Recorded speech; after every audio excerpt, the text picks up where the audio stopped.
نن درته یوه قرآني قاعده در زده کوم. سپارښتنه مې دا ده که کوای شئ د خپلې کوټې د خپل کور یا د وتو پر وخت هر هغه ځای چې تاسو ته ډېر ښکاري یا مثلا سترګې مو پرې لګي د خوب نه راپاڅېږئ مخامخ یې وینئ که هغه کوټه وي یا مثلا دهلیز وي یا د کور نه د وتو پر وخت وي هلته ځان ته په یوه ورقه کې ولیکئ او هر سهار یې د قاعدې په شکل ځان ته یادوئ. ومن يتق الله يجعل له مخرجا ويرزقه من حيث لا يحتسب.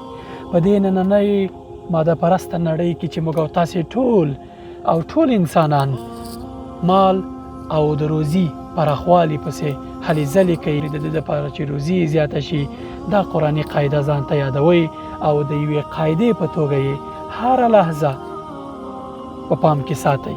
ومن يتق الله يجعل له مخرجا ويرزقه من حيث لا يحتسب.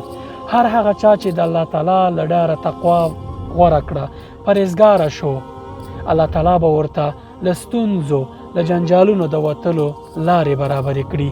دا کیدای شي د مال لاره وي دا کیدای شي د ستونزو لاره وي که کورني مشکلات لرئ هر څه لرئ تقوا وکړئ هر څه الله تعالی ته وسپارئ په الله تعالی توکل وکړئ یوه لار به درته برابره کړي.